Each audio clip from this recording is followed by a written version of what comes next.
Dan ketika sudah masuk karena nyogok, saya ingat sekali itu kata Zainuddin M. Said, almarhum guru kita. Kalau orang jadi pemimpin karena nyogok, maka pekerjaan pertama yang dilakukan adalah bagaimana kembali modal. Nah, kepercayaan ini yang sangat susah dilihat kita sekarang. Kenapa banyak pejabat yang tidak menggunakan jabatannya dengan baik? Karena dia pikir jabatan itu kemewahan. Karena dia pikir jabatan itu adalah bagaimana, ya maki pejabat biar HP-nya dibawakan, dibukakan pintu mobilnya, semua orang hormat jalan sama dia, rumahnya dibayarkan, handphonenya dibayarkan, airnya dibayarkan, listriknya dibayarkan, sopirnya dibayarkan, mobilnya dibayarkan. Satu saja dia tidak lakukan, amanah. Padahal andai saja ini para pejabat kita berpikir pemimpin adalah ladang amal, maka dia pasti berbuat baik.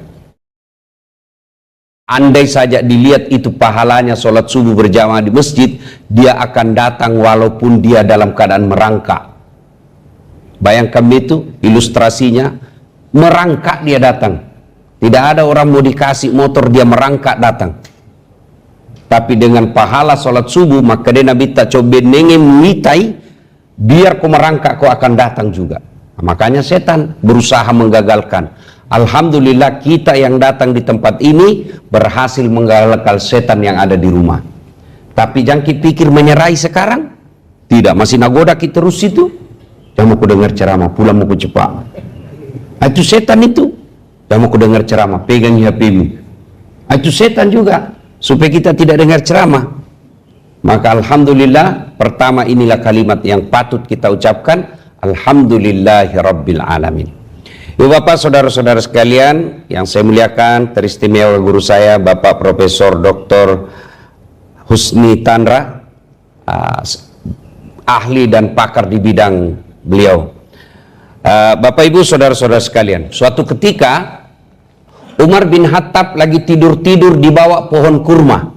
Seperti kebiasaannya, tidak tidur dalam rumah mewah. Presiden, Amirul Mukminin, dijamin pasti masuk surga, tidur di bawah pohon kurma. Tiba-tiba ada orang datang bersaudara adik kakak, di tengahnya ada orang dia pegang, dia ikat tangannya, lalu mengadu kepada Amirul Mukminin. Ya Amirul Mukminin, kami ingin keadilan. Umar masih santai saja. Lalu ketika dia berkata, kami minta kisas ditegakkan. Langsung kaget Umar. Woi, serius ini urusan. Bangun Umar. Maka kau tuh, kalau Bugis, maka kau.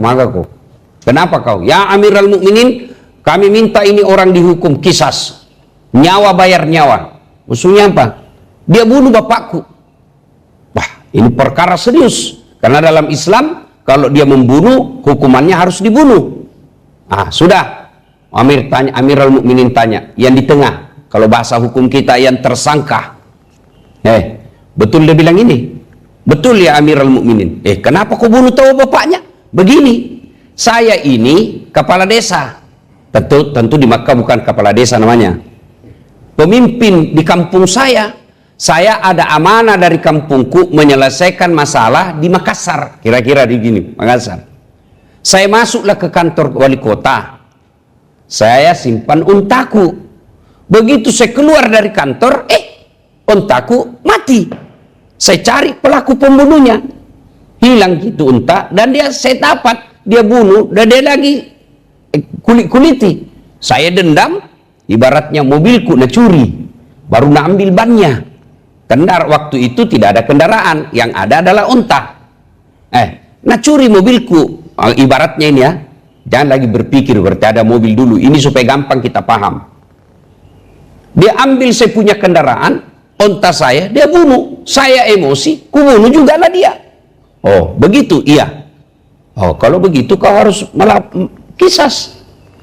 Kau harus dibunuh juga. Begitu? Iya. Kata ini kepala desa, ya Amirul Mukminin, bolehkah saya kodong kembali dulu ke kampungku? Kenapa? Ini kan saya ada amanah dari kampung, saya mau menyelesaikan sama wargaku. Amanah ini saya harus tunaikan di warga saya. Kata Umar, wah, tidak cocok kecuali ada yang mau ganti kamu. Oke? Siapa yang mau ganti? Menjadi penggantinya ini. Jaminan kira-kira ya. Menjamin dia. Siapa yang mau menjamin? Tidak ada yang diantara ini. Ya, anggaplah kita di sini sekarang. Tidak ada satupun yang angkat tangan. Ada di antara kalian yang menjadi jaminannya? Artinya kalau dia tidak pulang ini orang kepala desa, kau yang dipotong. Ya kan? Kalau ganti kepala desa, ganti wali kota, ganti, belum mati, ada yang doakan cepat mati. Ini mengganti mati, Pak. Ada yang mau ganti? Tidak ada. Weh, ada salah seorang anak muda, dia angkat tangannya. Saya, ya Amirul Mukminin. Orang semua balik. Wih, balik Umar bin Khattab. Jangan kau main-main. Perkara serius ini. Saya siap, ya Amirul Mukminin. Jangan. Ini perkara bukan main-main. Saya tahu dan saya siap. Pergilah itu. Dan jaminan. Kepala desanya balik. Hari pertama ditunggui. Kan 3 hari jaminannya, 3 hari. Hari pertama ditunggu belum muncul. Hari kedua tidak muncul. Semua masyarakat akan mati nih. Hari ketiga belum muncul. Tengah hari belum muncul. Batasnya maghrib. Kalau kita di Makassar, di Bugis, mati nih Salman. Agatomu bicalo masele de musengi. Kenapa tongko pergi talekan, pergi ganti ini orang aku tidak kenal. Begitulah kira-kira bahasa pada zaman itu. Menjelang maghrib tiba-tiba dari kejauhan, berteriak, tunggu. Saya balik. Kenapa ada bilang? Itu onta saya pakai, onta tua. Tidak bisa lari, kupaksa malah jatuh. Makanya saya terlambat. Begitu, iya. Lalu saya datang untuk mengganti ini. Terjadilah dialog yang sangat spesial. Kata Amirul Mukminin, kenapa kau mau balik? Kenapa kau balik? Karena apa, dengar jawabannya. Kenapa kau balik? Nah, ada kesempatanmu lari. Apa? Dengar jawabannya. Saya balik karena saya tidak mau orang mengatakan tidak ada lagi orang Islam yang bisa dipercaya. Lalu semua sahabat berkata, Allahu Akbar, Allahu Akbar. Umar balik ditanya, Salman Al-Farisi ditanya Tonseng, kenapa Tonseng kau mau jadi jaminan? Nah, kau tidak kenalin orang. Dengar jawabannya Salman Al-Farisi, saya tidak mau orang berpikir tidak ada lagi orang Islam yang mau menanggung saudaranya sesama muslim. Seluruh orang takbir, Allahu Akbar, Allahu Akbar. Mendengar dua orang ini tadi anak yang menuntut, dia katakan apa? Ya Amirul Mukminin, saya maafkan ini saudaraku. Eksekusi dibatalkan. Allahu Akbar, Allahu Akbar, Allahu Akbar. Amirul Mukminin tanya, ini Umar ini anak dua. Dari kemarin-kemarin kau mendesak mau dibunuh. Ini sekarang kenapa kau maafkan? Dengar jawabannya. Saya tidak mau orang berpikir tidak ada lagi orang Islam yang mau memaafkan sesamanya orang Islam. Kira-kira masih ada generasi begini sekarang? Nah, coba kita lihat yang pertama ya. Saya tidak mau lagi orang berpikir tidak ada lagi orang Islam yang bisa dipercaya. Pikir makin di Indonesia sekarang ini. Agama apa yang mayoritas di Indonesia? Agama apa? Islam. Survei statistik terakhir kurang lebih 83% penduduk orang Indonesia Islam. Dan sampai detik ini belum bisa dikalahkan klaim penduduk terbanyak Islamnya di dunia, Islam Indonesia. Tapi kenapa kita paling banyak pejabat tak koruptor? Di Makassar, anggota DPR-nya mayoritas apa? Agamanya? Islam. Pernahkah wali kota kita di Makassar ini Nasrani? Hindu? Buddha? Konghucu? Ateis? Yahudi? Tidak pernah. Semua Islam. Kalau ini kalimat yang dipegang oleh para pemegang amanah, tidak ada lagi orang Islam yang bisa dipercaya, maka saya yakin insya Allah orang-orang Islam yang jadi pejabat, dia tidak akan salah gunakan jabatannya. Anggota DPR kita di pusat mayoritas muslim. Lalu kenapa kita merasa tidak pernah menikmati kepemimpinan orang Islam? Ini juga tidak bisa disalahkan kalau banyak anggota DPR kita tidak mencerminkan keislaman yang baik. Kenapa? Karena yang pilih berdasarkan duit. Kamu mau pemimpinmu bagus, kamu mau anggota DPR-mu baik, jujur dan adil, peduli, tapi yang kau pilih adalah orang yang tidak paham agama. Kalau kita menginginkan pemimpin yang adil, maka syarat pertama hilangkan money politik. Benar gak kamu balik mencari anggota DPR? Tidak ada lagi orang yang baik agamanya mau jadi anggota DPR. Tidak ada lagi yang baik agamanya. Kenapa? Karena harus nyogok. Dan ketika sudah masuk karena nyogok, saya ingat sekali itu kata Zainuddin Amsyad, almarhum guru kita. Kalau orang jadi pemimpin karena nyogok, maka pekerjaan pertama yang dilakukan adalah bagaimana kembali modal. Nah, kepercayaan ini yang sangat susah dilihat kita sekarang. Kenapa banyak pejabat yang tidak menggunakan jabatannya dengan baik? Karena dia pikir jabatan itu kemewahan. Karena dia pikir jabatan itu adalah bagaimana? Ya maki pejabat biar HP-nya dibawakan. Dibukakan pintu mobilnya. Semua orang hormat jalan sama dia. Rumahnya dibayarkan. Handphonenya dibayarkan. Airnya dibayarkan. Listriknya dibayarkan. Sopirnya dibayarkan. Mobilnya dibayarkan. Satu saja dia tidak lakukan, amanah. Padahal andai saja ini para pejabat kita berpikir pemimpin adalah ladang amal, maka dia pasti berbuat baik. Tapi ya jadi masalah, pemimpin adalah prestise, pemimpin adalah kebanggaan. Dan saya bilang, kalau saya baca itu kitab-kitab tentang hukuman menjadi pemimpin, bahaya jadi pemimpin, saya yakin tidak ada orang mau jadi pejabat, Pak. Tidak ada orang mau pejabat. Bayangkan Umar bin Khattab, onta kepleset, menangis Pak di malam hari. Ditanya kenapa? Dia bilang, saya bayangkan bagaimana tanggung jawabku nanti di akhirat. Ketika saya jadi presiden, ternyata ada jalan orang yang onta yang jatuh, lihat maku ini hertasning. Yang maku ini hertasning, bukan onta yang jalan, ibu-ibu jatuh naik motor. Dan ketika diungkit itu apa? Dia bilang ini anti pemerintah. Bukan anti pemerintah, kamu pemerintah yang tidak urus kita rakyat. Jangan salahkan rakyat pemerintahmu karena kau salah milih pemimpin. Wane piro. Bayangkan kalau mau menjadi anggota DPR harus habis uang puluhan miliar. Ada kawan saya jadi anggota DPR RI, hampir 40 miliar habis duitnya. Saya bilang saya ada uang 40 miliar, saya bikin usaha. Saya bikin masjid 10 miliar, paling cantik lah itu. 5 miliar kawin lagi. Allah Karim, habis uang puluhan miliar lalu tidak ngurus rakyat. Adakah yang lebih bodoh dari itu? Itulah makna dari ayat Al-Quran yang selalu mengatakan, sungguh manusia bodoh lagi menganiaya dirinya sendiri. Sudah dikatakan bodoh, menganiaya diri sendiri ini nih. Dan rakyat kita. Jadi, apa namanya itu? Siklus. Saling mempengaruhi. Pejabatnya korup, rakyatnya mau disogok. Si runtuk.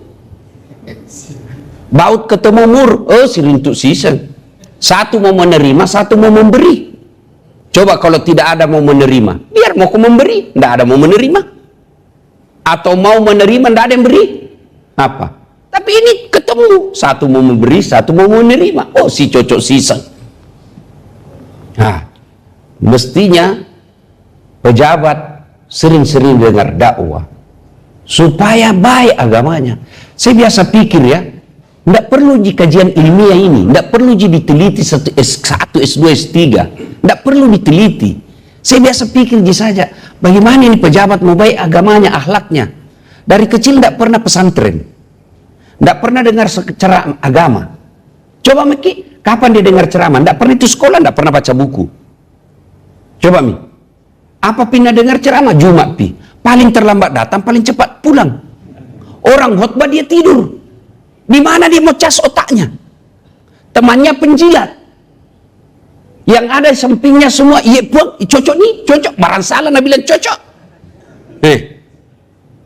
Kemudian sampai di kantor, dijanji-janji dengan rumah jabatan, datang kontraktor yang sudah siap kasih selisih. Ini sebenarnya harganya 10 juta. Tapi tanam bisa kuatur kita dapat 3 juta. Maka soal memang itu. Lalu kapan dia dengar dakwah? Begitu pensiun, mulai baru sadar. Andai saja. Apa andai? Nah pernah aku penjabat. Begitu pensiun, na turunin no lasa. Begitu pensiun, na periksa no KPK. Di dunia menderita, akhirat jangkau harap akan kau senang. Kalau dosa kau kepada Allah masih ada harapanmu taubat. Tapi kalau dosa kau satu kecamatan, jangan kau anggap remeh bos. Itu satu kecamatan, bagaimana satu provinsi? Cidak kau, belok mopo. Bilang anak muda masih mau kau. Coba. Kalau kita dosa kepada Allah, tobatnya sangat gampang. Tapi kalau kita nipu rakyat, Pak, pajak kita salah gunakan, amanah kita abaikan, itu yang disebut munafik. Dan orang munafik itu, baca ini baik-baik Al-Quran. Baca ini, simak Al-Quran baik-baik. Innal munafikina fid darkil asfili minan nar. Sesungguhnya orang munafik itu, keraknya neraka nanti kau tempati. Keraknya neraka, jangan main-main. Ini juga nasihat buat kalian yang masih percaya bakal mati. Kalau tidak percaya aku bakal mati, jangan kau dengar ceramah. Hiduplah kau semau-maumu. Itu kan Nabi pernah dinasihati oleh malaikat Jibril. Muhammad, lakukan apa yang mau lakukan. Ismal masita fa innaka mayyitun. Cocok Ustaz Abdurrahman Qayyum, ada guru saya di sini. Dia bilang, lakukanlah kamu apa yang kamu lakukan, tapi ingat pasti kamu mati. Mau kau silakan. Mau kau judi silahkan. Bayangkan saya biasa lihat itu penegak hukum mempermainkan hukum. Saya sesak dada saya bro. Kalau orang hukum mempermainkan hukum, coba dengar itu, simak baik-baik ini kalimat saya. Allah saja mengampuni orang-orang yang salah. Yang makna ayatnya, innallaha yuhibbut tawwabina. Allah mengampuni orang-orang yang bertobat. Orang salah saja Allah ampuni, padahal Allah Maha Kuasa, kekuasaannya tak terbatas, dia bisa jadikan siang dan malam, tapi mengampuni orang yang salah. Bagaimana aparat hukum yang menyalahkan orang yang benar, padahal dia tidak punya kuasa? Pensiunmu saja kau tidak bisa tunda, ajalmu saja kau tidak tahu, lalu kau berani mempermainkan hukum. Auzubillah min zalik. Jangan kau coba-coba. Kamu bakal menghadapi pengadilan seadil-adilnya. Dan pada saat itu, tanganmu akan berbicara, mulutmu akan berbicara. Mulutmu ditutup nih. Tanganmu, kulitmu, semua akan menjadi saksi atas apa yang Allah berikan tanggung jawab. Jadi wali kota gampang. Ada uang, pendukung, jadi. Tapi nanti akan ditanya, apa yang kau lakukan menolong agama Allah. Jadi wali kota. Puluhan orang mau jadi anggota DPR, ratusan orang menjadi DPR, tapi saya pilih kok hanya 500 orang di Indonesia. Apa yang kau lakukan untuk agama dan umat? Ini yang pertama, berdialog, hikmah dari dialog ini. Yang kedua, dengar baik-baik. Apa lagi dia bilang? Waktu ditanya, kenapa kau Salman mau jadi penggantinya, padahal kau tidak tahu? Apa kata Salman? Saya tidak mau orang lain berpikir. Tidak ada lagi orang Islam yang mau menanggung saudaranya sesama muslim. Nah, lihat kita sekarang Pak, perbedaan yang sangat menjolok. Dah kata lagunya Omay Rama, yang kaya makin kaya, yang miskin makin miskin. Tidak ada lagi namanya empati, tidak ada lagi namanya simpati, tidak ada lagi kepedulian sosial. Padahal agama kita mengajarkan hairun nas anfa'hum linnas. Sebaik-baik manusia di antara kalian yang paling banyak manfaatnya buat orang lain. Ada di sini Pak Amirullah, kaya. Allah nanti tanya, apa kekayaan itu kau lakukan untuk orang miskin sepupumu? Ada di sini Pak Ilyas Manggabarani. Nanti akan tanya, banyak tanahmu, apa kau gunakan? Nah, bilang saya wakaf untuk masjid. Ada jawabannya. Ya toh, Dan jangan pikir itu orang kaya enak. Prof, banyak pertanyaannya orang kaya nanti. Banyak pertanyaannya. Beda kita orang miskin. Apa mau tanyakan Ki? Dasar, mobil, sumbangan,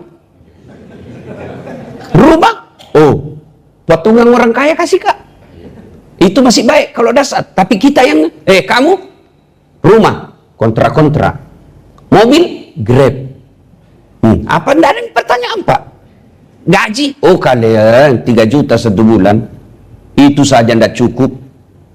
Kau sholat, alhamdulillah 5 waktu, sunnah-sunnah saya lakukan. Kau puasa, Masya Allah ya.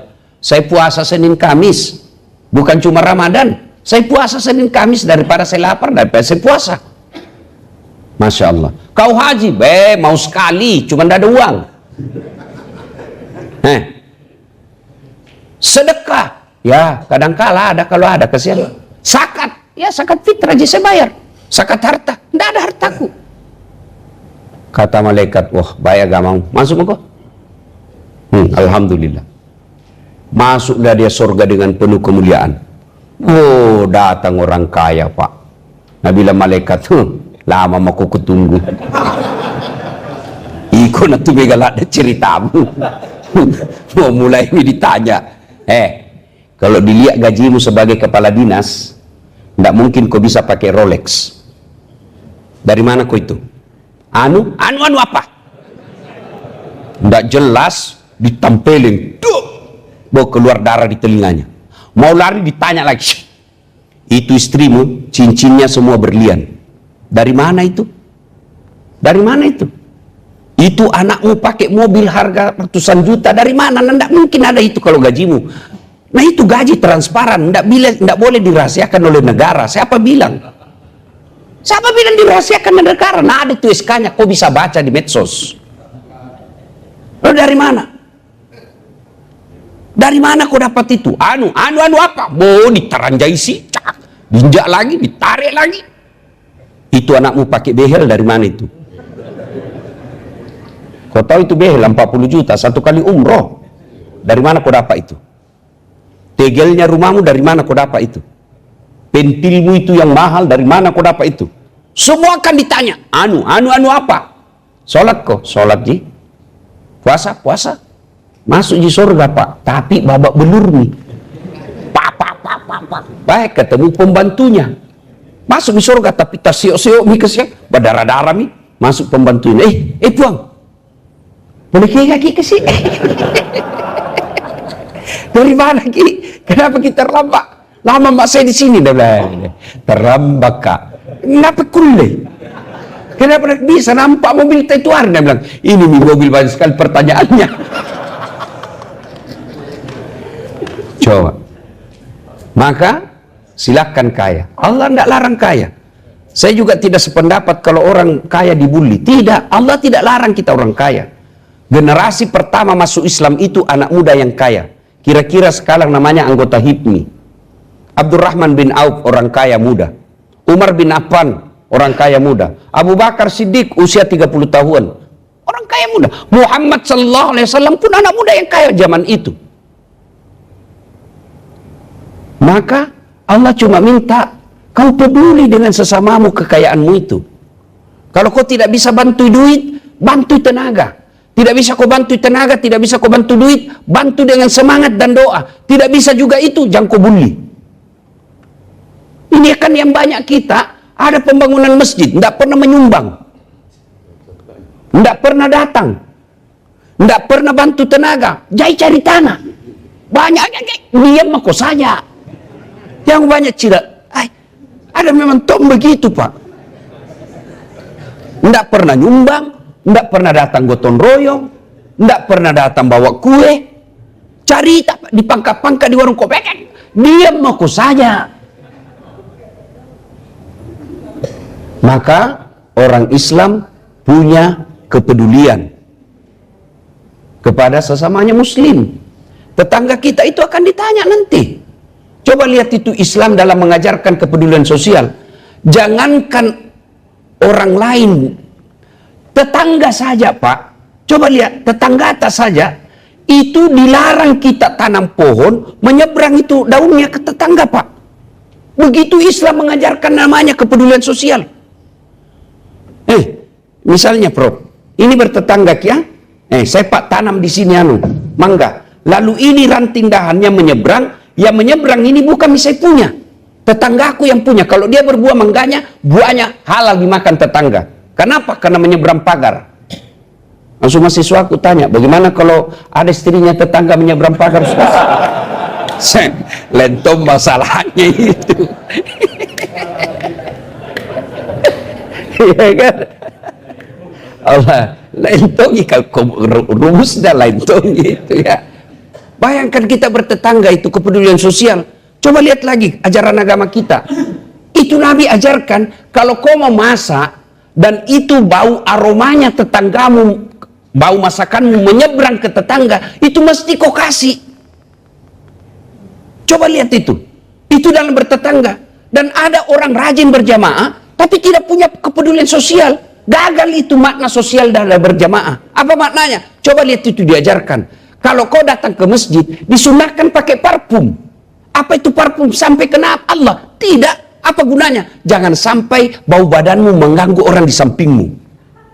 Itu kepedulian sosial. Kenapa Nabi juga mengajarkan kita, kau sikat gigi dulu kalau subuh. Kenapa? Jangan sampai itu bau mulutmu mengganggu di sampingmu. Allahu Akbar. Alhamdulillah. Musese ke situ sadipin. Bapak mula takab dari Rasulullah. Musese iko manyamang alena masesay. Itu semua nilai-nilai sosial yang ada di dalamnya. Jadi heran kita kalau ada orang soleh kepada Allah, ibadahnya baik, tapi tidak soleh kepada tetangganya. Bertetangga kita orang Bugis dulu itu kan, tidak meminta itu istilahnya orang Bugis, ya Prof ya? Tidak meminta itu kalau kita, agan asa mugi pasilelei. Dia nama kadaugi talika, tidak. Pasilelei kak golata. Tularkan saya kenikmatanmu. Tidak dia bilang minta kak, karena minta itu tidak baik dalam Islam. Tapi maka dia pasilelaika, tularkan saya itu kenikmatan yang Allah berikan kepadamu. Dan dia juga tidak bilang pinjami saya. Tapi meskipun dia bilang pasilelaika, dia akan ganti nanti. Allahu Akbar. Yang ketiga, karena sudah masuk jam 6 ini, orang mau ngopi lagi nih bro. Saya kira cukup nih kapan di? Lain kali bilang yang ketiganya ini ya. Insya Allah ya. Karena kalau terlalu lama, tidak suka anak muda. Ini saja tausiah kita untuk memelihara keimanan, mesti memang kita berteman dengan orang-orang soleh. Ya, jangan lupakan kematian. Jangan lupa kematian. Serapi apapun program yang kita buat, kalau Allah sudah bilang pulang, pulang Pak. Dia gagah. Makanya saya selalu bilang kepada anak-anak teman-teman saya, mahasiswa saya, tidak penting itu programmu indah, tidak penting itu programmu rapi, yang paling penting kau tetap di jalan yang lurus. Kalau programmu rapi tapi melanggar agama, atau rapi dan tidak melanggar agama, tapi tiba-tiba Allah kau lupakan Allah, programmu bagus, bagus sekali, tapi kau lupa ibadah, tiba-tiba Allah bilang pulang, tidak sampai kau di tanggal 10, tidak sampai kau di tanggal 10 misalnya program ke 10, tapi baru 3. Kau lupa Allah, Allah bilang pulang, sia-sia itu 3, dan kau tidak sampai juga di 10. Tapi kalau kau selalu di jalan yang benar, meskipun tidak sampai, kau tidak akan celaka. Maka selalulah berada di jalan yang benar. Dan salah satu mendapat jalan yang benar itu berteman dengan orang-orang soleh. Ya, Bapak Ibu, saudara-saudara sekalian, ini saja. Terima kasih Prof. Saya ini tadi malam, biasanya saya yang diminta ceramah. Ini saya minta di sini. Saya minta. Begitu Pak Amir, di mana buka puasa kita, karena kita punya komunitas buka puasa, saya mau datang ceramah di masjid. Makanya terlambat pengumuman. Ya, alhamdulillah. Saya langsung tanya, ada Prof Husni. Karena beliau tidak pernah diajar saya, karena beliau dokter, saya sospol. Kan tidak mungkin. Tapi saya belajar kehidupan namanya. Guru itu tidak harus dalam kelas. kita bisa mengambil sisi satu. Apa yang saya ambil dari Prof ini, beliau ini pakar di bidangnya, anestesi. Yang saya belajar dari beliau itu, satu, ilmunya betul-betul dia kuasai dan dia bawa kepada Allah. Ada bapak profesor doktor di bidang kesehatan tapi tidak sholat. Ada saya lihat begitu. Tapi beliau ini selalu bicara, ilmunya selalu dibawa kepada Allah. Bagaimana beliau bercerita tentang ginjal, bagaimana berputih namanya dibius orang, ada itu namanya anestesi. Kalau orang mau dioperasi, dikasih mati dulu. Dikasih mati nih. Dia bilang kasih mati orang Ustaz, mati kecil namanya, itu gampang. Tapi menghidupkannya kembali ini bikin domba orang. Saya bisa suntik dia, pingsan. Tapi apakah dia bisa hidup lagi ini? Karena Allah yang punya kuasa itu. Dan beliau syukuri, sehingga apa kita lihat beliau. Banyak orang pensiun Pak, nggak bisa membedakan mana istrinya, mana tetangga. Malilu nih Pak. Iya toh? Tapi beliau pensiun, coba lihat. Sehat bugar. Sehat bugar. Saya sudah berpuluh tahun kenal beliau. Saya tidak memuji ya. Berpuluh tahun saya kenal beliau. Saya kenal pertama waktu tsunami. Sama-sama rombongan kita relawan. Beliau saya lihat capek sebagai dokter kemanusiaan. Saya pegang tangannya. Saya bilang, Prof, kalau mau ki diurut, saya urut ki. Saya pintar-pintar tong, ada tong ilmuku soal itu. Begitu saya urut, dia bilang, mau sedih. Sejak itulah saya kenal. Dan saya bangga. Karena zaman 20 tahun yang lalu, tidak ada yang tidak kenal beliau dalam rimba persilatan ilmu di Unhas. Siapalah saya ini, Cundekke. Bisa kenal dan saya urut, itu kebanggaan buat saya. Alhamdulillah. Begitu saya sakit, satu-satunya profesor yang datang besuk saya, beliau. Bukan di rumah sakit, di rumah saya datang beliau. Saya merasa, siapalah saya ini didatangi oleh Prof. Husni Tandra. Yang anak muridnya yang pernah diajar, dia bilang, Ustadz, kalau didatangi itu beliau, nah hargai sekali Maki. Karena kami ini saja muridnya, ketemu saja beliau itu, biasa tidak berani lihat matanya. Begitu berwibawanya. Dan yang paling saya senang beliau itu, kedisiplinannya. Disiplin, kenapa? Karena dari Jepang. Saya selalu bilang, kalau orang dari Jepang sekolah, pasti pintar itu. Kan tidak ada namanya KKN di Jepang. Tidak mentang-mentang Mas Sapo ki, oh lulus aku. Tidak laku itu di Jepang Pak. Terima kasih atas kehadiran Bapak sekalian. Mudah-mudahan apa yang saya sampaikan ini ada faedah. Pesan terakhir, jangan pernah bosan untuk sholat jamaah di masjid dan dengar dakwah.